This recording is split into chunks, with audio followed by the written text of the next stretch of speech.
전도 제자의 발판이라는 말씀을 함께 나누려고 합니다.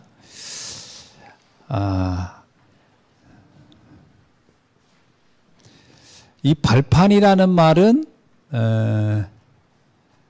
일종의 우리의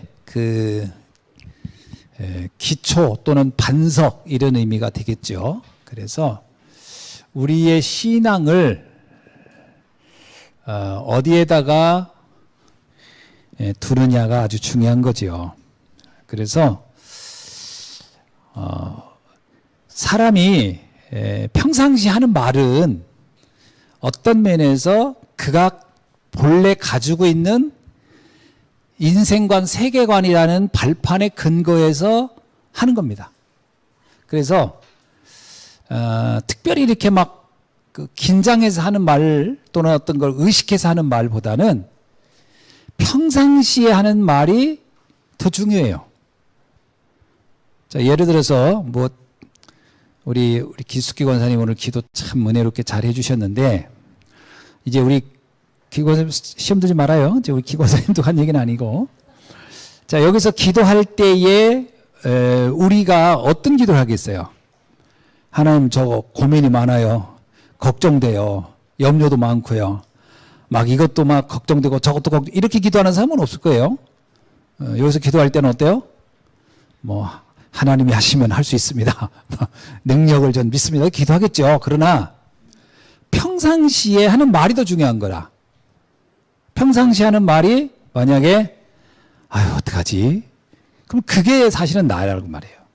그게 나에게 만들어진 발판이라고 하는 것을 볼 수 있어요. 그래서 중요한 거는 내가 평상시에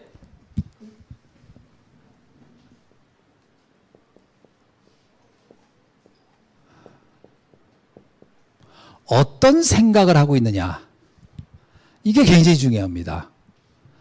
내가 누구냐라고 할 때 이렇게 만들어진 나보다는 평상시의 모습이 납니다. 그래서 우리 렘넌트들 잘 들어봐요. 연애할 때 모습 가지고는 그 사람을 알 수가 없어요. 저는 다행히도요, 연애 기간이 되게 짧았어요. 우리는 한 달만 연애하고 결혼했으니까 나는 나의 약점이 드러날 시간이 없었어. 그렇죠? 나는 내 약점이 안 드러났다니까. 어떤 습관이라든지 태도라든지 이게 하나도 드러나지 않을 때 결혼했어요. 그건 나의 전략이었어요. 연애 기간이 길었으면 아마 결혼 못했을 거예요. 집사람하고. 저렇게 성격도 더럽고 막 이렇게 생각했을 거니까 그게 드러났으면 결혼 못해. 그러니까 나는 내가 드러나기 전에 결혼을 해버렸으니까 결혼하고 나서 알게 된 거지. 이 사람 이런 사람이구나. 막 이런 거. 굉장히 막 초기에는 내가 권위적이고 그리고 굉장히 막 의존적이고 막 이런 것들이 그때 보였을 거예요. 그러니까 집사람이 결혼하고 나서부터 본격적인 골고다를 걷기 시작했죠. 본격적인 그때부터는 고뇌의 길을 걷는 거지. 그래서 대환란의 시간을 부부 사이에 쭉 간 거예요. 왜냐? 드러나기 전에 만났으니까. 그게 왜 그런 얘기를 하냐면, 연애할 때는요, 최고 자기의 좋은 모습을 보여요. 남자든 여자든. 그러니까 여자들도 음식 먹을 때 연애할 때는 이렇게 먹잖아요. 이렇게 막 이렇게. 결혼하고 나보세요. 막 먹지. 그러니까 결혼 전의 모습이 나라고 생각하면은 그 사람일 거라고 생각하면 안 돼요. 그러니까 연애할 때 모습 가지고는 정확히 알 수가 없어요. 그러니까 평상시를 봐야 돼. 평상시에 그가 하는 말, 평상시에 하는 그의 태도, 이게 좀 중요하죠. 그러니까 연애할 때 평상시의 상태를 끄집어내는 사람이 굉장히 지혜로운 사람이에요. 그래서 어려운 상황을 만들어도 보고, 그래서 같이 막 누가 그러잖아요. 여행도 가보고, 여행도 가서도 규칙대로 하는 게 아니라 불규칙적인 사건을 막 만들어 보는 거죠. 이때 이 사람이 어떻게 태도를 취하나. 내가 그때 양장모님 그때 필리핀 팔라완 갔을 때 내가 이 남자 굉장히 괜찮은 남자구나. 이런 남자하고 결혼한 여자는 무조건 복된 여자다라고 느낀 거예요. 내가 양 장로님 같이 갔을 때 이혜경 장로님 그거 잘 모를지도 몰라. 그때 우리 그 양효진 집사가 이제 같이 이제 가서 다 잃어버렸잖아요. 뭐 그때 여권도 잊어버렸나? 아, 여권은 아니고 나머지 돈 잃어버리고 뭐 다 잃어버렸어. 보통 여행 가서 그런 거 다 잊어버리잖아요. 그러면 남자들이 그때 평상시 상태가 나오는 거거든요. 기분 좋을 때는 아주 매너 있는 남편, 매너 있는 아빠다가 그게 딱 터지면 그때 속에 이제 그 헐크가 나오는 거거든. 진짜는 헐크가 있었지. 야, 나 그때요. 내가 옆에 내가 감동했다니까. 막 잃어버린 우리 딸은 막 울면서 아빠 어떡하냐고 막 그러는데 양념을 보자. 괜찮아. 그건 뭐 또 사면 되고 또 준비하면 되지. 그게 뭐게 중요하냐. 괜찮아.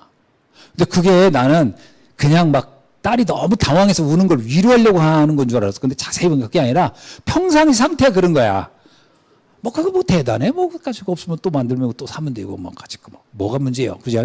사람만 안 다치고 사람만 괜찮으면 되지. 뭐 이런 개념이잖아요. 그러니까 이런 남자하고 살면 뭐가 문제가 되겠어요. 근데 보통 사람은 그때 터지거든. 그때 마야 정신을 놨다 두고 그러면서 너 때문에 여행은 다 망쳤어. 내 이럴 줄 알고 올 때부터 내 다짐을 했잖냐. 조심하라고. 막 그러면서 막 윽박지르면 그걸 우리는 뭐라 하죠? 소위 쥐 잡듯이 잡는다. 쥐 잡을 때 여러분 사정 안 보거든. 나는 쥐를 제일 무서워해서 쥐 잡을 때 보면 이런 몽둥이에서 막 끝까지 죽을 때까지 몰다가 죽여버리거든. 그렇게 쥐 잡을 수가 있어요. 쥐를 잡는 거예요. 사람이 아니야. 그때 쥐가 되는 거지. 딸이고 뭐고 없어. 마누라고 뭐고 막 쥐를 잡는 거지 막. 그때 그 사람의 이제 모습이 나오잖아요. 만약에 평상시에 매너를 딱 지키다 그때 쥐를 잡듯이 해보면 충격받겠지. 아, 괴물이 안 속에 있었구나. 이런 거잖아요. 그러니까 그냥 평상시가 중요하다니까. 평상시. 우리가 사실 이 평상시가 진짜 중요한 겁니다. 자,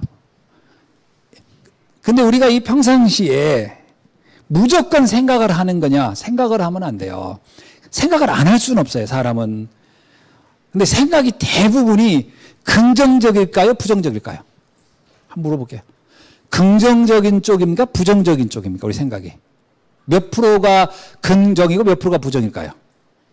내가 볼 때요, 대부분 한 90% 이상은 다 부정적이에요. 긍정적인 건 잘 안 해요. 그래서 그 생각이 문제를 일으키는 겁니다. 생각이 그래서.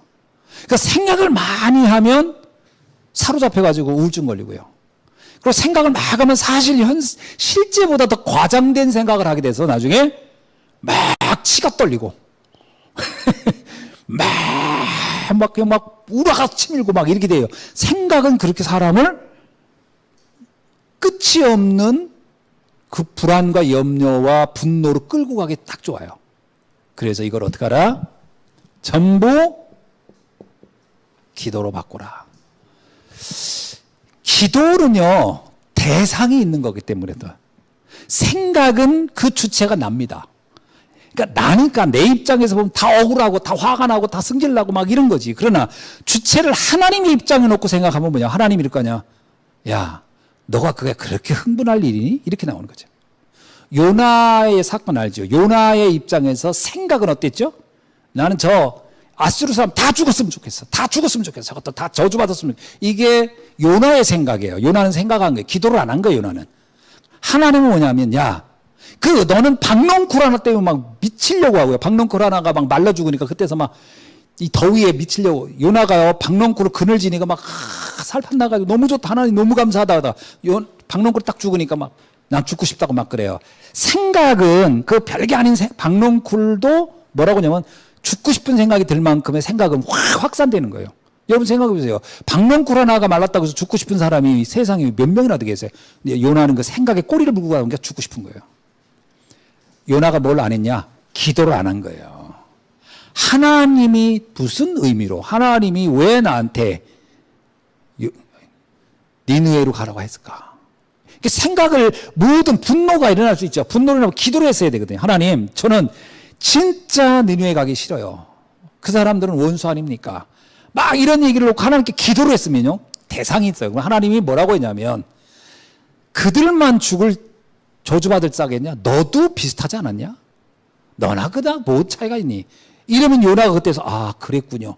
그래서 그들도 살려야 된다는 거. 이렇게 이제 깨달음이 왔을 때인데 기도를 한 게 아니에요. 생각을 한 거예요. 생각을 하면은 빗나가요. 모든 걸 기도로. 이거는 어떻게 되냐면요. 의도적으로 해야 됩니다.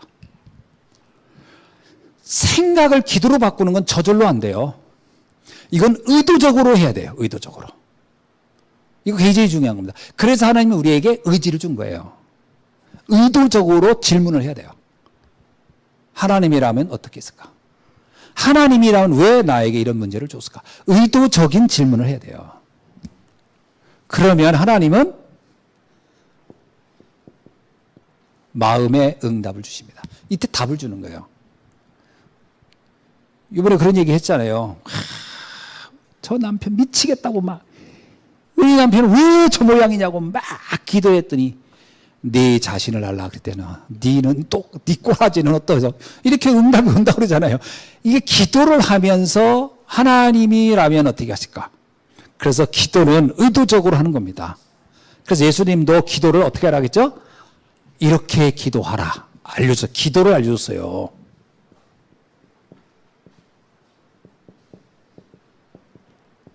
전도는 이렇게 전도하라 안 알려줬어요. 전도는 저절로 되게 돼 있어요. 여러분, 내가 자랑할 게 있어. 그러면 자랑하는 걸 의도적으로 합니까? 그냥 나도 모르게 막 나옵니까? 복권이 당첨됐어. 그럼 우리 장로님 표정부터가 어떨 것 같아? 의도적으로 웃을까요? 아니면 나도 모르게 피식피식 웃을까요? 그건 자연스럽게 나와요. 왜냐면 내가 행복한 게 있고 즐거운 게 있고 재밌는 게 있으면 사람은 표시나게 돼 있어요. 전도는 내 안에 있는 것이 드러나는 거거든요. 너무 행복한 것이 드러나는 겁니다. 그래서 전도는 어떤 의미에서 전도가 가장 쉬워요. 어떤 사람에게는 복음의 기쁨과 감격이 있는 사람에게 전도는 제일 쉬워요. 왜? 그냥 자랑하는 거니까. 막 우리 집에 막 이런 게 있는데 한번 봐봐. 막 이건 누가 안 시켜. 그래서 북한 사람들이 나만 드라마 보고 나서 드라마 보면 죽인다고 해도 한대잖아요. 그거는 의도적으로 하는 게 아니에요. 자기도 모르게 나오는 거지. 한국 드라마 본 사람들이 그 탈북자들 내가 만나보면 다 그러더라고. 한국 뭐 천국의 계단인가 뭐 보고 나서 막 입이 근질거려가지고 막 말하고 싶어가지고 막 못 견딘대. 그래서 막 당에서는 막 말하면 이거 본 자들은 다 가만히 있으면 안 죽이겠다. 그러면 막 저기 자기들 자비판하는 거 막 고호 담당자 가지고 그렇게 감시를 하는데도 틈나면 말하고 싶어가지고 그래가지고 그런 데잖아요. 너 그 계단 알아? 이런 데 있잖아요. 계단 알아? 그러면 얘가 뭔 계단? 아니 있잖아 계단 그런 거 있잖아 계단. 그러면 탁 눈치를 안 대는 거 봤어? 그런 데 있잖아요. 그러면 그거 말하고 싶어가지고 그 말에 걸리면 죽는데도 불구하고 막. 요즘은 뭐더라 저 이렇게 풍선 타고 간 게 아닌가? 행글라이드 타고 이렇게 넘어가가지고 그런 거 있지 옛날에. 그 불시착 그런 거죠. 앞에 사랑자 뺀대잖아요. 불시착 알아 그런 데잖아요. 그러면 탁 알아듣고서 그럼 누가 뭐라면 우리는 그 드라마 얘기한 적 없다고 우리는 그냥 불시착 얘기를 했지. 그건요 얘기를 하고 싶은 거예요. 그죠? 숨길 수가 없어요. 전도라는 것은 되어지는 겁니다. 그러나 기도는 어때요? 의도를 가지고 해야 돼요. 그래서 예수님도 기도는 이렇게 하라 이렇게 나온 거예요. 자, 그래서 우리가 항상 생각할 게 있어요. 항상 누릴 거라고 해야 돼요. 누릴 거. 어떻게 누리냐면 자, 아침에 낮에 밤에 우리가 아침에 일어나서 사람들은 본능적으로 하루에 할 일들을 생각합니다. 그죠? 그때 우리가 하나님의 말씀을 묵상할 수 있는 시간을 갖는다면, 이거는 사람의 생각이 아닌 하나님의 소리를 점검할 수 있는, 확인할 수 있는 절호의 찬스가, 하나님의 말씀을 묵상할 수 있다면. 저는 그래서 성경 한 구절이라도 아침에 묵상하라. 뭐 우리 주일날 말씀 듣는 것 중에 생각나는 말씀이 있으면 생각 묵상하라는 거예요. 그리고 낮에는 뭐냐? 모든 것은요, 좋은 거, 슬픈 거, 기쁜 거, 나쁜 거, 기분 나쁜 거, 화난 거, 다 마찬가지입니다. 모든 것입니다. 모든 것을 기도로, 의도적으로 연결해야 돼요. 하나님이 뭐라고 하실까? 하나님은 뭘 원하실까? 밤에는 뭐요? 하루의 일과를 정리하면서 답을 찾는 거예요. 그렇다면 여기서 하나님은 무엇을 내게 하기를 원하는가? 실천 사항들을 찾아내는 겁니다. 그거는 그냥 습관적으로 하는 거예요. 그러면 이게 늘 되느냐? 늘 되면 정말 좋죠. 늘 잘 안 될 거예요. 그러나 의도적으로 한다는 것은 한 사람과 안 한 사람 차이는 엄청나게 난다. 꼭 여러분이 기억하셔야 됩니다. 그 중에 우리가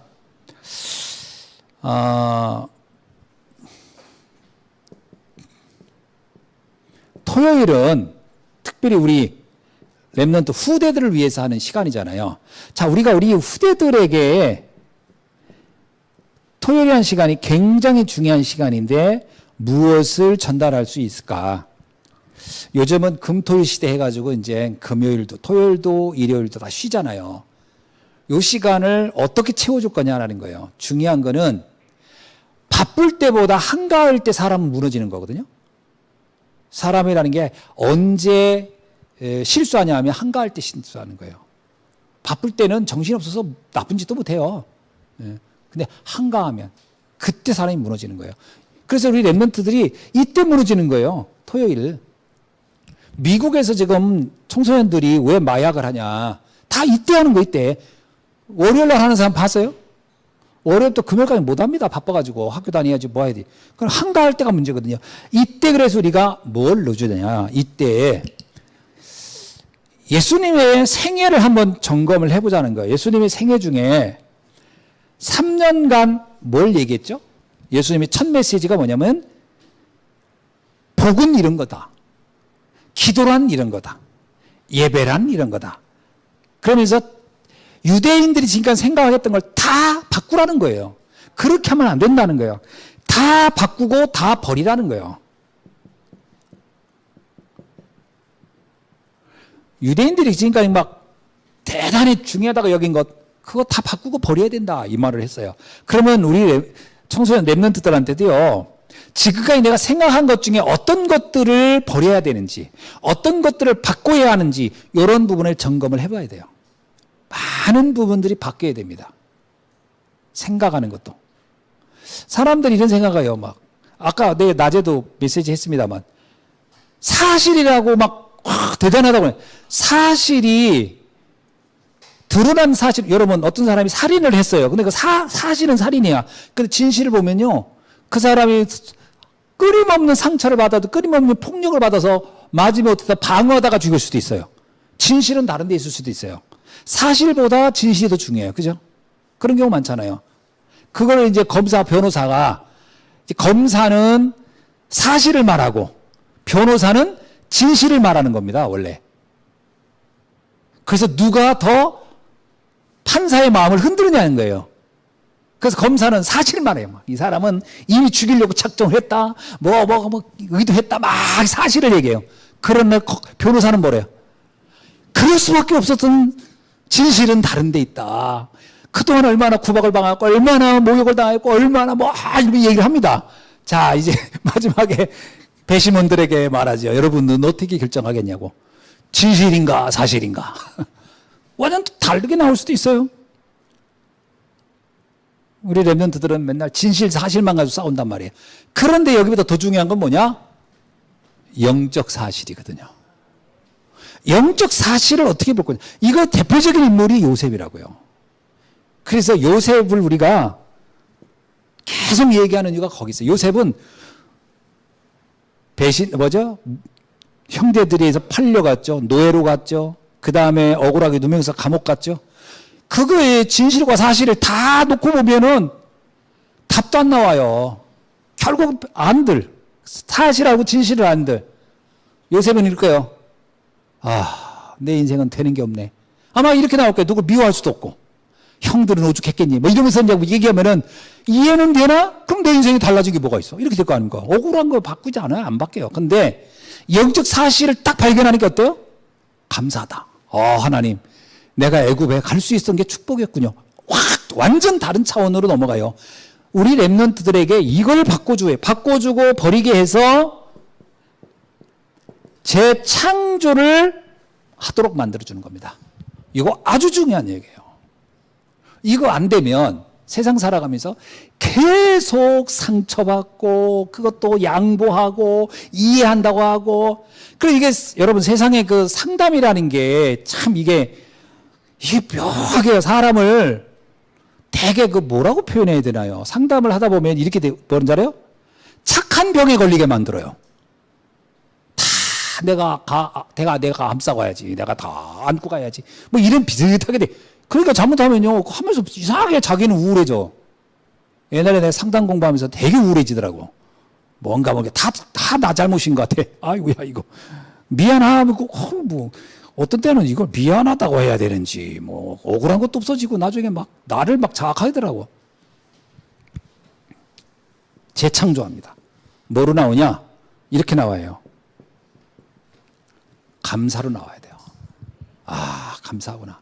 하나님이 나를 온 가문과 가정과 애굽을 살리라고 이미 알고 나를 이곳으로 보내셨구나. 그래서 나오잖아요. 창세기 50장에 형제들 당신들은 나를 죽이려고 했으면 하나님 이걸 나를 선으로 바꾸셨고 그래서 당신들을 다 살리도록 하셨다. 이게 얼마나 통쾌한 해석입니까? 그걸 알았기 때문에 요셉은요 스트레스가 없었어요. 그래서 요셉이 대머리라는 기록이 없더라고. 자, 두 번째.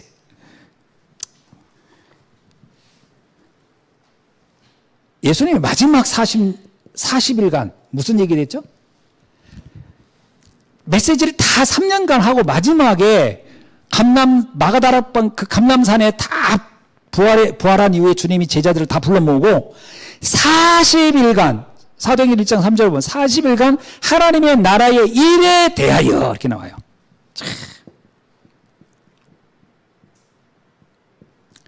이거는 뭐에 대한 반대라고 했어요? 제가 오늘 낮에 흑암의 나라에 대한 반대 개념이에요. 지금 세상은 공중권세 잡은 자가 이 악한 흑암의 세력이 세상을 지금 장악하고 있어요. 그 중에 내가 마치 예수님 이런 얘기예요. 이리 가운데 양떼를 보낸 것 같다 그랬거든요. 이리가 가득한 세상에 내가 양떼를 보내는 거예요. 그런데 잘 봐야 되는 거예요. 무조건 세상을 그냥 멍청하게 보고 있다가 다 잡혀먹는 거예요. 이곳을 어떻게 하라? 하나님의 나라로 바꾸라는 거예요. 어떻게 바꾸냐? 예수 그리스도의 이름의 권세로 바꿔라. 이게 우리에게 준 미션이라는 거예요. 이거요. 지금 우리 후대들이 이걸 알아야 돼요. 세상 나가면 세상이 어떤 거 만만하지 않습니다. 세상에는 전부 다 나를 좋아하는 사람보다 싫어하는 사람이 많을까요? 좋아하는 사람이 많을까요? 누가 그래도 반반일 거라. 근데 의외로 좋아하는 사람 그렇게 많지 않더라고. 무관심한 사람 대부분이고 싫어하는 사람도 또 있고 좋아하는 사람 별로 표시 안 내고 싫어하는 사람은 대놓고 표시하고 힘들어 세상 사는 게. 세상을 보는 눈 없으면 무너집니다. 무너지면 계속 방황하는 거예요. 직장 생활도 못해요. 가면 왜 나만 미워하냐고. 나만 미워하는 게 아니에요. 그 사람은 애당초 누군가를 미워하려고 태어난 사람이에요. 그러니까 40일간 흑암의 나라를 볼 수 있어야 그걸 바꿀 수 있는 거예요. 하나님 나라 일이 얼마나 중요해요. 성도의 사명 중에 하나는 흑암의 나라를 바꾸는 일입니다. 흑암의 나라에서 생존하는 게 목적이 아니라니까요. 성도들이 오해하더라고. 생존이에요, 생존. 생존해가지고 어떻게 세상을 바꿉니까? 바꾸는 거예요. 세상을 바꾸는 겁니다. 그래서 어떡하냐? 바꾸려니까 뭐냐? 10일간 마가다락방에서 오로지 기도에 힘썼더라. 이게 미션입니다. 미션인데 어떤 미션이죠? 이제 우리가 하나님 나라를 위하여 이것을 놓고 도전해야 되겠구나. 여기서 우리가 전도 선교가 나오는 겁니다. 세상을 바꿔야 되는 거야. 그냥 놔두고 그냥 거기서 나 혼자 막 생존합니까? 바꿔야지. 그리고 나서 어떻게 합니까? 주일이에요, 주일. 사도의 가르침을 받아 서로 교제하며 말씀의 공급이 정기적으로 돼야 돼요. 말씀의 공급이 정기적으로 돼야 돼요. 이게 안 되면 절대 안 돼요. 그래서 이 정도가 되면은 뭐가 나오죠? 매일이라는 축복이 나와요. 매일. 제9시 기도 시간에 그들이 기도하러 올라가다가 정기적, 근데 그 기도는요, 나를 위한 기도가 아니에요. 이제 우리 전체를 위한 기도예요. 쉽게 말하면 기도 제목, 중보 기도가 만들어지는 거예요. 우리가 함께 해야 돼요. 우리는 세계복음화를 위한 한 팀입니다. 바울은 팀을 구성했잖아요. 5인 1조 팀. 그 사도행전 13장이죠. 팀 구성이 되게 중요합니다. 제가 아르메니아 복음화 할 때 혼자 2019년도에 제가 혼자도 5번씩 들어갔어요. 아르메니아야. 그때 뭐 여러분들도 되게 힘들었을 거예요. 뭐 비행기 싹 대내라고. 5번씩 막 가면서 내가 느낀 거예요. 가서 말씀 전하면 이 사람들이 은혜 받아. 그리고 돌아오고 며칠 있으면 또 원점으로 돌아가는 거예요. 거기 선교사님도 없고 나 혼자 가는 거니까. 그런데 생각한 거예요. 이거 혼자는 안 되겠다. 이게 팀이 돼야 되겠다. 그래서 그때 이제 제가 목사님들한테 연락한 거예요. 아르메니아 계속 만나는 사람마다 제가 아르메니아 얘기했더니 지금은 소문이 나가지고 강한국 목사는 아르메니아밖에 모른다고. 그렇게 소문 난 것도 감사하지. 왜냐하면 나 혼자 절대 안 되겠더라고. 그래가지고 팀 구성한 거예요. 5명을 이렇게 했다. 지금 목사님들이 이렇게 좀 만들어져서 정말 감사하죠. 요즘은 뭐 저보다도 더 열심히 해요. 목사님들이 막 아르메니아에서 막 기도하고 막. 그래서 제가 저번에 구영호 목사님이 그 얘기 하더라고요. 주일날 막 기도하는데 우리 그 장로님이 막 김한국 목사님 막 그러더래. 막 기도하다 말고 막 김한국 목사님이 그래서 자기가 끝나고 나서 강한국이야. 그랬더니 전 김한국인 줄 알았어요. 그 얘기 듣는데 제가 얼마나 기분 좋은지 아세요? 그 교회 강단에서 나를 위해서 중직자들이 기도하고 있구나. 여러분은 다른 성도와 다른 교회를 기도한 적 있나요? 한 팀으로? 없지? 아이고 창피해라. 근데 그 얘기 듣고 나서요, 내가 요즘 계속 기도하는 거예요. 구영호 목사님을 위하여, 박유생 목사님을 위하여, 유결점 목사님을 위하여, 정혜영 목사님을 위해서. 이번에 최영철 목사님 한 번 또 오셨어요. 최영철 목사님. 하나님, 이분들이 흔들리지 않고 세계복음을 할 때 한 팀이 돼서 변함없이 중보기도가 만들어지는 거예요. 정시기도. 틈날 때마다 저 기도합니다. 여러분, 우리 교회가 무슨 일을 해야 되죠? 기도 제목이 나와야 돼요. 지금 다민족 시대가 왔어요. 옛날엔 상상도 안 돼요. 이렇게 다른 말 하는 사람이 교회에 온다는 게. 그죠? 어쩌다 한번 놀러 오면 모를까. 매주 오잖아요, 우리. 다민족 시대가 왔다는 거예요, 지금. 다민족이 어마어마하게 많이 와서 지금 살고 있습니다. 준비해야 돼요. 다민족들이 와서 마음껏 예배 드릴 수 있는 장소. 그래서 내가 자꾸 통역 얘기하는 거예요. 우리 랩런트들 지금 언약 잡아야 됩니다. 지금 우리 양유진 집사가 지금 중말 잘하지만 통역을 또 시켜야 될 것 같아요. 안 하면 자꾸 이게 좀 안 되거든. 자꾸 해야 이제 또 늘어나니까. 모든 언어, 영어. 가장 중요해, 영어. 강권사, 영어 좀 해봐. 의식주 얘기만 하지 말고 메시지를 해야 돼. 영어 통역해야 돼. 그래, 영어 전에 한번 기억 안 나요? 제가 여기 저 밑에 사무실에 있었을 때인데 사무실 밑에 있을 때 어떤 백인 남자가 우리 교회를 자꾸 왔다 갔다 하는 거예요. 그래서 내가 무슨 일인가 하고 나갔더니 독일 남자예요. 독일 남자.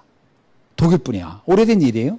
그래서 하는 얘기가 삼성 여기에 독일에서 출장 왔대요. 출장 왔는데 교회를 제 크리스찬이라는 거예요.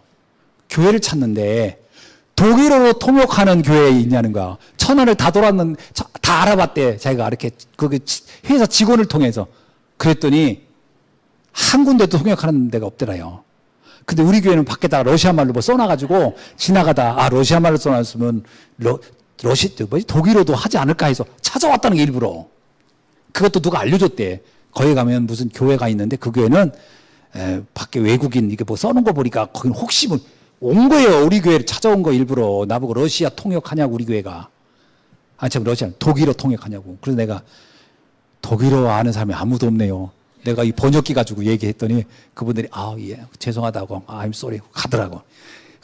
가는 모습을 보는데 우리 여기 천안에 3개월 왔대요. 3개월 출장. 3개월이면요 말씀 듣고 진짜 하나님 자녀 되는 거고 영적으로 힘주고 할 수 있는 시간 엄청. 그럼 내가 독일 문도 또 열리지 않겠어요. 내가 그럼 독일 또 가가지고 복음 전하주기 이분을 이제 알게 되면 너무 아쉬운 거야. 돌아가는 뒷모습을 보면서 내가 왜 독일어 공부를 안 했을까? 내가 중학교 때 우리 제2 외국어로 독일어를 가르쳤는데 ECDB 이거만 알았지 나머지는 아무것도 모르. 너무너무 아쉽더라고. 진짜 너무 아쉽다. 여러분, 이게 하나님이 지금 시간표가 지금 막 오는 거예요. 저번에 몽골 사람들 저번에 왔었잖아요. 그 목사님 아들, 목사님 동생, 여기 옆에 원룸에 살아요. 그 이름 뭐더라? 나 전화번호 다 있어. 그런데 못 오는 이유, 몽골어를 해주는 사람이 없어. 지금 우리 누구야? 빌군이 지금 와서 앉아있는 건데 기적이요. 알아듣지도 못하면서 앉아가지고 1시간 내내 내 입만 쳐다보고 있다 가는데 그래도 좀 알아듣나? 조금만 하나도 못 알아듣고 있지.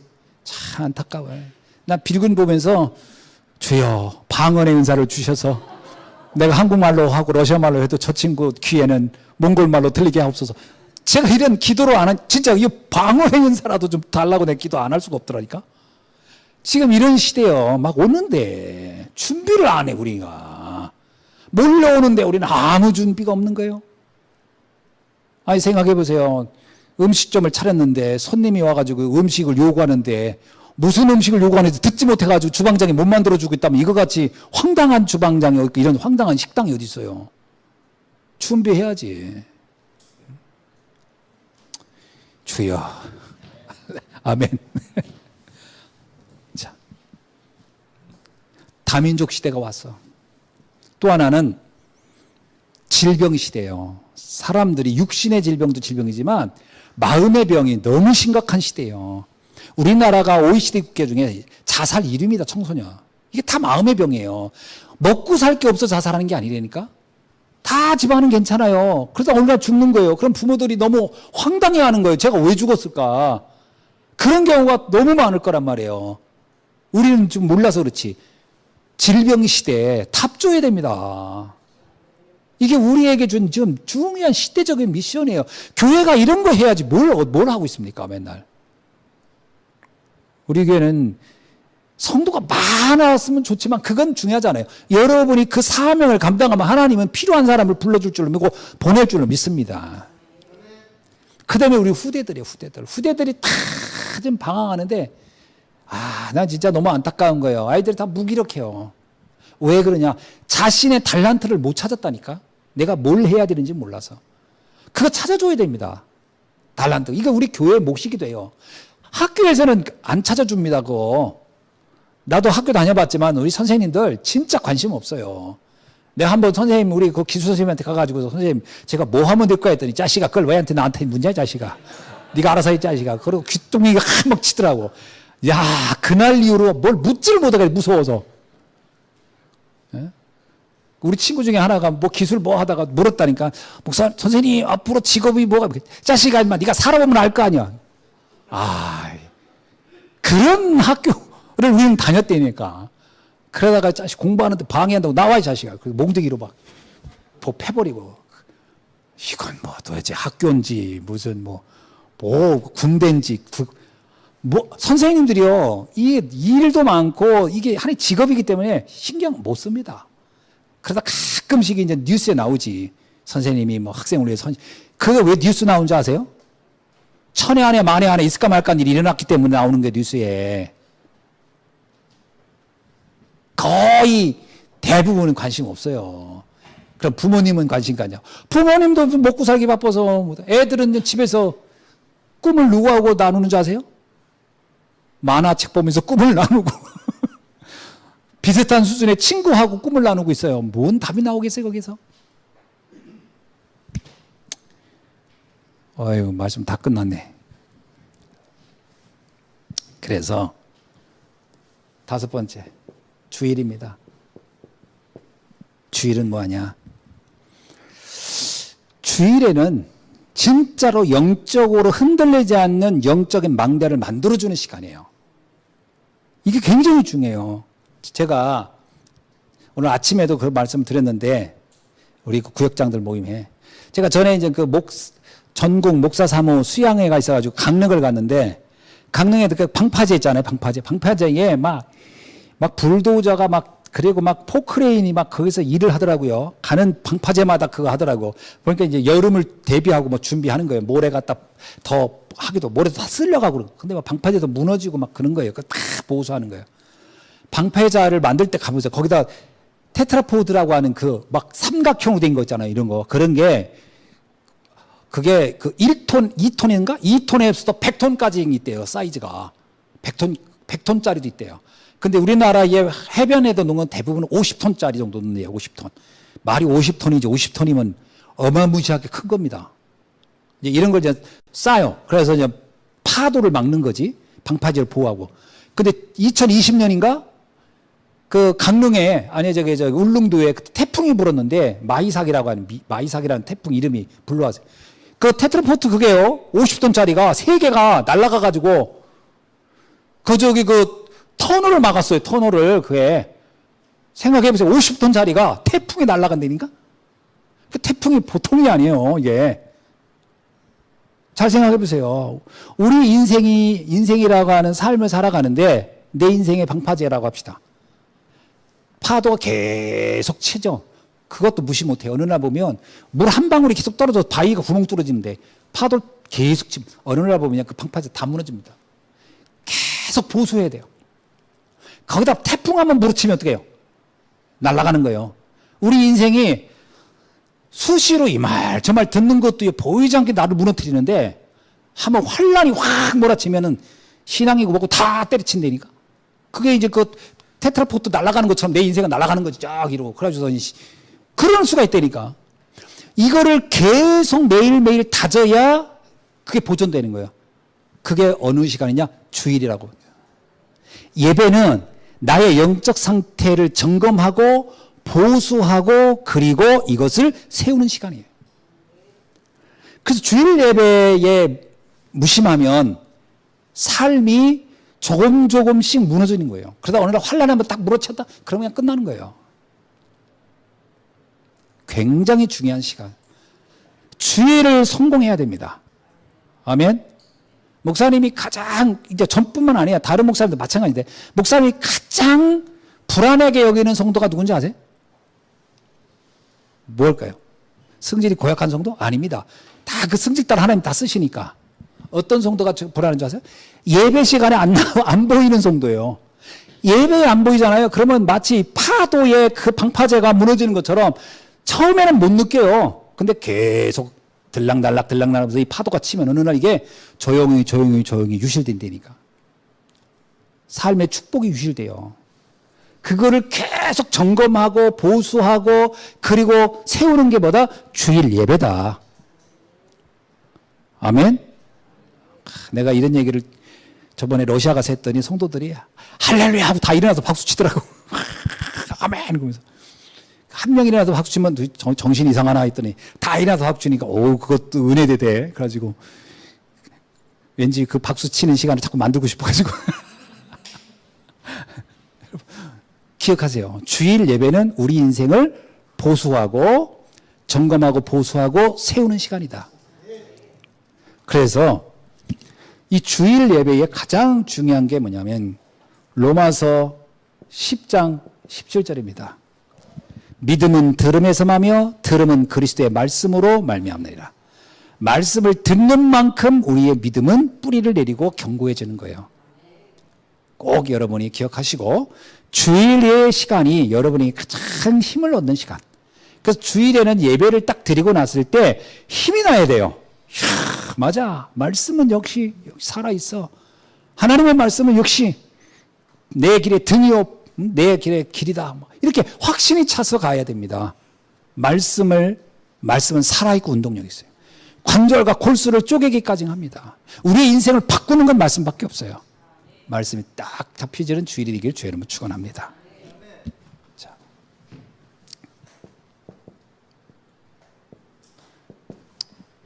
서론이 너무 중요해서 길게 했고요. 이제 본론은 짧게 하겠습니다. 발판은 언제 빛을 나느냐? 언제 발판이 효과를 보느냐? 발판이 위기, 문제가 왔을 때예요. 평상시는 몰라요. 사람이라는 게 영적으로 이렇게 다져놓은 게 평상시는 크게 몰라. 근데 위기가 오고 환난이 왔을 때, 문제가 왔을 때 평상시 영적으로 발판이 다져진 사람은 그거를 굉장히 쉽게 넘어갑니다. 그게 위기 때예요. 여러분 잘 생각해 보세요. 요셉이 어느 날 형들이 요셉을 불러내가지고 죽이려고 했다가 노예로 팝니다. 요셉이 그때 평상시 그 영적 준비가 안 돼 있으면 어떻게 됐을까요? 안 돼 있었으면 거기서 무너졌을 거예요. 준비가 돼 있었던 거예요. 그러니까 그전에는 몰라요. 그전에는 그런 일들을 겪지 않았기 때문에. 그러나 요셉이 꿈을 꾸고 막 그 얘기는 단순한 얘기가 아니에요. 그가 꿈을 꾸고 막 해와 달이 별이 절하고 곡식단, 이거는 요셉의 평상시 상태를 그렇게 아주 그 시화적으로 표현한 거예요. 그럼 그가 뭐냐면 꿈을 꿔도 꿈에도 나올 만큼 그런 영적인 상태가 준비되어 있었다라는 거예요. 제가 가끔 꿈을 꾸면 무슨 꿈 꾸는지 아세요? 저는 좀 부끄럽긴 한데 꿈을 꾸면 꼭 예배 시간이 다 돼가고 성도들이 꽉 찼는데 원고를 잃어버린 꿈 있잖아요. 이런 거 진짜 많이 꿔요. 그래서 막 원고를 찾아. 이거 어디 놨더라. 사무실에 놨나. 막 이런 꿈을 꿀 때가 간혹 있어요. 그러다가 막 딱 찾았을 때 그 통쾌함과 그 행복감 있잖아요. 그 내가 무슨 생각이냐면, 내가 늘 설교 준비에 대해서 늘 생각하고 있구나. 이런 생각을 내가 하는 거죠. 항시 뭘 생각하고 있는가? 말씀 준비. 마찬가지예요. 우리가 무엇을 평상시에 준비하고 있는가? 위기 때 하나님이 나와 함께하고 하나님의 모든 은혜 속에 내가 살고 있고 어떤 경우에도 흔들리지 않는 그 믿음이 있다면, 이 신앙의 발판이 분명하다면 어느 날 갑자기 문제가 왔을 때 그때 이 사람이 빛이 나는 거예요. 그죠? 평상시 준비해 놔야 되는 거예요. 그러니까 내가 가끔 그거 보더라고요. 이렇게 어떤 사람이 막 홍수가 나가지고 비행기, 그 헬리콥터가 와가지고 이렇게 싣고 옮겨가는 거 있잖아요. 여기서 저로 옮겨갈 때, 그때 막 그 줄 붙잡고 가는 사람 보잖아요. 그 사람이 평상시에 운동 안 해가지고 손 이거 근육 키워놓지 않으면 저거 뭐 견디지도 못하고 중간에서 떨어지겠더라고. 그래서 무슨 생각이냐면, 평소에 운동해야 돼. 평소에 운동하고 있다가 그런 일 있으면 끝까지 딱 잡고 갈 수 있는 힘이 있으면 좋겠어. 그런 생각을 하게 되는 거예요. 평상시가 비가, 홍수가 안 나고 불이 안 났을 때 못 느끼지만 한번 놔보세요. 그때 뭐 준비해낸 사람만 살아난다니까?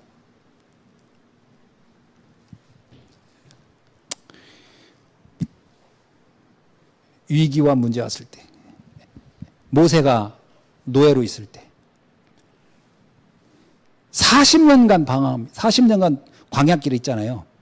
그 시간이 모세에겐 참 힘든 시간이고 위험한 시간이고 지루한 시간이 있을 거예요. 노예로 있는 시간이기도 하지만 또 도망자의 시간. 이 시간대에 그가 영적인 준비가 안 돼 있었다면 어떻게 됐겠나? 다 무너졌을 겁니다. 사람이 나이를 먹어가면 먹을수록 더 무너지거든요. 근데 모세는 나이 80에 새로운 시작을 했다니까요. 그건 뭘 얘기하죠? 80이 되는 시간 동안에 그 영적 상태가 준비됐다는 얘기예요. 굉장히 중요한 겁니다. 우리 나이 80 되면 뭐 하고 있을까요? 내가 깜짝 놀란 건 뭐냐면, 우리 어머님 이번에 소천한 데가 인천 길병원에서 소천했잖아요. 길병원 그 원장 이름이 누군지 아죠? 김길려라고. 들어보셨어요? 이길려구나. 죄송. 이길려. 그 여자가 몇 살인 줄 아세요, 제가? 93세인가 그래요. 근데 얼굴을 보면 몇 세인 줄 아세요? 50대 같아요. 전 세계 최고 동안이라고 하더라고. 93세인데 지금 한 5, 60대 같은 얼굴이에요. 그리고 피부가 하나도 안 늘어졌어. 근데 그 성형한 게 아니래요. 계속 관리한 거래요. 기가 막히게. 근데 신체 나이가 몇 살인 줄 아세요? 신체 나이가? 테스트 했는데 신문에 나왔어요. 어느 기사에. 신체 나이가 60세래요. 지금도 그 나이에요. 과천대학교죠? 그것도 세워가지고 그거 총장도 하죠. 길병원 거기 원장도 하죠. 이야, 진짜, 어떻게 저렇게 살까? 우리 어머님은 돌아가시는데, 저 사람은 지금 학교를 운영하고 대학교를 운영하는 평상시 준비해 놓은 거예요. 건강도. 안 하면 한 방에 훅 갑니다. 준비하셔야 돼요. 위기가 오고 문제가 왔을 때. 사무엘, 엘리 제사장이 완전 타락한 시대. 그 어머니 한나, 영적 상태가 준비 안 됐으면요. 한나는 시험 들어서 교회 떠났습니다. 엘리 제사장과 그 아들들 대책 안 섰어요. 완전 타락했어요. 타락한 시대에 한나는 조금도 흔들림이 없었다니까.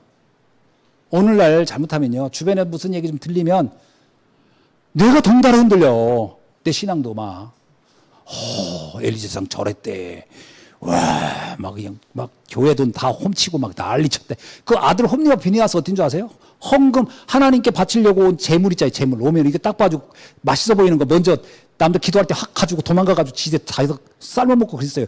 완전히 진짜 망나니 중에 이런 망나니 없어. 그 집안이 다. 근데 거기에 한나가 조금도 흔들리지 않았어요. 왜죠? 그의 영적 상태가 단단했던 거예요. 이게 굉장히 중요한 겁니다. 위기가 없어서 믿음 생활 잘했던 거 아니에요. 위기가 오고 환란이 오고 상관없이 내 믿음은 지킬 수 있어야 돼요. 꼭 흔들리는 사람 보면 아유 이렇게 핑계가 많어. 누구 때문에. 지옥도 누구 때문에 가는 거예요. 그러니까. 그리고 지옥 갈 겁니까? 흔들리지 않아야 돼요. 아멘? 네. 내가 전에 얘기했잖아요. 담임 목사 실수한 거 보고도 시험 들지 말라고. 그래서 우리 집안 나도 집사람하고 싸울 때 있어. 가끔. 없겠어요? 근데 꼭 그 싸울 때 그때 와가지고 보고서 또 시험 들어가지고 가는 사람들. 평상시 잘 지낼 때 있어요. 그때 좀 와서 보고 은혜 좀 받고 가. 그러니까 이런 식으로 뭔가 잘못 보고 오해를 해가지고 시험 드는 경우. 그런데 한나와 사무엘은요, 기가 막혀요. 어떤 상황이 와도 문제가 안 돼. 그래야 됩니다. 엘리야와 엘리사. 또 언제입니까? 아하방 시대. 참, 아하방과 이세벨 장난 아닙니다. 이런 시대 정말 두 사람 정말 쌍류의 비극을 만들 사람들이었어요. 어마어마한 재앙을 일으켰어. 엘리야, 엘리사 아무 상관없어. 다니엘은 포로로 끌려갔어요. 나라도 망했고 우리 같으면 진짜 이제 인생에 희망 없지. 다 끝났지. 흔들리지 않았어요. 다니엘. 그는 거기에서 포로로 끌려가서요. 5 왕을 섬기는 사람이 돼요. 나중에 에스라서 보세요. 에스라서. 이게 에스라서는 이게 정말 한번 읽어보세요. 에스라서 1장을 읽어볼게요. 에스라 시대에 나오는 이 바사왕 고레스가 다니엘의 마지막 섬겼던 왕입니다. 이 고레스가 고레스 완전 이방인인데 한번 읽어보세요. 에스라서 1장 1절부터 3절 읽어보면 이게 충격적이에요. 다 읽어봅시다. 시작. 바사왕 고레스 원년에 여호와께서 에레미야의 입을 통하여 하신 말씀을 이루게 하시고 바사왕 고레스의 마음을 감동시키심에 그가 온 나라에 공포하고 조서를 내려 이르되 바사왕 고레스는 말하노니 하늘의 하나님 여호와께서 세상 모든 나라를 내게 주셨고 나에게 명령하사 유다 예루살렘의 성전을 건축하라 하셨나니 이스라엘의 하나님은 참 하나님이시라. 너희 중에 그의 백성 된 자는 다 유다 예루살렘으로 올라가서 이스라엘의 하나님 여호와의 성전을 건축하라. 그는 예루살렘에 계신 하나님이시라. 이게 이방인 왕의 입에서 나올 말이에요? 이런 일이 나왔어요. 어마어마합니다. 이 고레스 왕이 마지막에 3년간을 누구 밑에 있었냐면 누가 섬겼냐면 다니엘이 고레스 왕 3년간 왕을 섬겼어요. 나는 고레스가 언제 변화되냐? 이 다니엘과 만났던 그 3년이 이 고레스를 이렇게 바꿔놓은 것이다. 포로로 끌려갔는데 웬만한 사람 다 무너지고 망하고 그럴 때 아닙니다. 왕들을 변화시킬 만큼 영적인 발판이 완벽하게 돼 있었다. 누가요? 다니엘이. 그래서 다니엘서를 보면은 잘 나와요. 다니엘서 여러분 한번 보세요. 다니엘서 보면은 고레스 왕 그 3년간 다니엘이 그 왕을 섬겼다고 나오잖아요. 한번 봅시다. 예. 다니엘서 10장 1절 보세요. 다니엘서 10장 1절에 보세요. 바사왕 고레스 제3년에 한 일이 베드사살에게 이름한 다니엘에게 나타났는데 그 일이 참되니 곧 큰 전쟁에 관한 것이라. 다니엘이 그 일을 분명히 알았고 그 환상을 깨달으니라. 그때 다니엘이 세 일해 동안 슬퍼하며 이렇게 나와요. 3년간을 고레스 왕을 섬겼어요. 기가 막히죠. 이런 어마어마한 일들을 한 겁니다. 아무리 포로로 끌려가도 문제되지 않는다. 발판이 완벽하면. 근데 우리는 이런 포로로 끌려가는 적도 없고 어마어마한 이상한 사람이 주변에 있는 것도 아닌데도 지뢰 겁먹고 무너지면 곤란해요. 지뢰 겁먹고 무너진 사람들이 있었어요. 여리고성 사람들. 간담이 녹아버려서 소문만 듣고. 자칫 잘못하면 우리가 소문만 듣고 간담이 녹아버릴 수 있어요. 큰일 납니다. 자, 어떤 발판을 만들 수 있을까요? 10가지의 발판입니다. 간단하게만 설명할게요. 하나님의 절대주권. 하나님의 모든 것을 하나님의 계획 속에 있어요. 하나님의 절대주권이라고 하는 발판. 여러분 꼭 믿으셔야 돼요. 두 번째는 하나님의 절대 방법, 예수 그리스도입니다. 구원은 다른 방법이 없어요. 사도행전 4장 12절. 다른 이름으로 구원 얻을 수 없나니 천하 인간에게 구원 얻을 만한 다른 이름을 우리에게 주신 적이 없습니다. 하나님의 절대 방법. 하나님의 절대 역사. 성령이 아니고서는 예수를 주라 시인할 자가 없느니라. 하나님의 절대 말씀. 성경. 이건 하나님의 절대 계획인 거예요. 다섯 번째. 하나님의 절대 성전. 이 성전은, 교회는 하나님의 절대 계획이 있는 거예요. 그 다음에 우리의 선교지. 우리가 있는 곳이 선교지입니다. 여러분이 있는 그곳이 여러분의 하나님의 절대 계획이 있는 선교지예요. 그 다음에 하나님의 절대 통치. 모든 건 하나님이 통치하는 거예요. 하나님의 절대 섭리. 우리의 생사, 화복 다 하나님의 통치 생사 화복이고요. 우리의 내세. 하나님의 섭리입니다. 내세 하나님이 완전히 계획 속에서. 아홉 번째. 하나님의 절대 심판. 천국과 지옥 반드시 있습니다. 하나님의 절대 상급. 이 전도의 상급은 영원히 사라지지 않는다. 이런 발판이 여러분의 신앙에 완벽하게 만들어져 있어야 돼요. 흔들리지 않게. 아멘이죠? 세 번째입니다. 그러면 우리에게 모든 것을 관통하는 절대적 발판이 뭐냐? 절대적인 영원한 발판이 하나 있어요. 그게 뭐냐면 로마서 16장 25절에서 27절입니다. 영세전에 감췄다가 이제 나타나신 바 된 그것이 세세 무궁토록 있는 거예요. 그리스도입니다. 이 그리스도는 영원한 발판이에요. 그래서 오직 그리스도. 여러분이 이거에 답을 내야 됩니다. 자, 이건 모르면 어떻게 되느냐? 결론입니다. 이 발판이 흔들리면 어떻게 되냐? 유대인들은 발판을 다른 데 놨어요. 어디다 놨죠? 율법, 종교. 발판을 다른 데 뒀어요. 유대인이. 그래서 유대인에게 찾아온 게 뭐죠? 노예, 포로, 속국, 디아스포라. 계속 온 겁니다. 지금도 유대인 좀 전쟁하고 있어요. 말도 못해요. 좀 유대인, 이스라엘 그 땅 정말 내가 볼 때는 정말 완전 지옥의 땅이 돼버렸어요. 그런데 자기들이 왜 저런 일이 계속 오는지 몰라. 이유가 뭔지 아세요? 발판이 잘못돼서 그래요. 발판이. 선민이란 발판. 그 다음에 유대교라는 발판. 완전 종교의 발판. 그러니까 안 되는 거예요. 이스라엘 사람들은요, 유대인 이상은 선교 대상이 절대 아니에요. 유대인들이 제일 먼저 신경 쓸 게 뭔지 아세요? 거기는 아랍인들한테 복음 전해야 되거든. 절대 안 해. 죽이면 죽였지. 다 죽일 대상이지 살릴 대상이 아니에요. 그러니까 저렇게 되는 거예요. 그러니까 온 나라 아랍인들이 힘 합쳐가지고 지금 이스라엘 없애려고. 참 이스라엘은 역사적으로 보면 너무 고난을 많이 당했는데도 그 고난이 왜 계속 오는지를 자기들만 모르고 있는 것 같아요. 발판이 잘못돼서 그래. 발판이. 우리도 잘못하면 발판이 잘못되면 뭐예요? 고난이 끊이지 않고 온다. 발판을 잘 놓아야 돼요.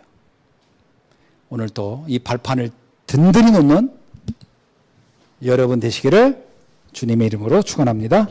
기도하겠습니다. 하나님 감사합니다. 오늘 다시 한번 주의 말씀을 통해서 우리 신앙의 발판, 하나님의 절대 주권, 절대 방법, 절대 역사, 절대 말씀, 절대 성전, 절대 선교지, 절대 통치, 절대 섭리, 절대 심판, 절대 상급의 10가지의 발판이 우리에게 흔들림 없이 세워져서 환난의 때, 위기의 때 빛을 발하게 하시고 승리하게 하여 주셔서 나를 살리고 우리의 가문을 살리고 교회를 살리고 현장과 세계를 살리는 전도자로 쓰임받게 하옵소서. 예수 그리스도의 이름으로 기도하옵나이다. 아멘. 지금은 우리 주 예수 그리스도의 은혜와 하나님 아버지의 극진하신 사랑과 성령님의 내주인 역사하심이 오늘 예배를 통하여 전도자의 완전한 발판을 세우고 그래서 세계복음화의 주역으로 쓰임받기를 원하는 사랑하는 모든 주의 자녀들 위해 지금부터 영원히 함께 계실지어다. 아멘.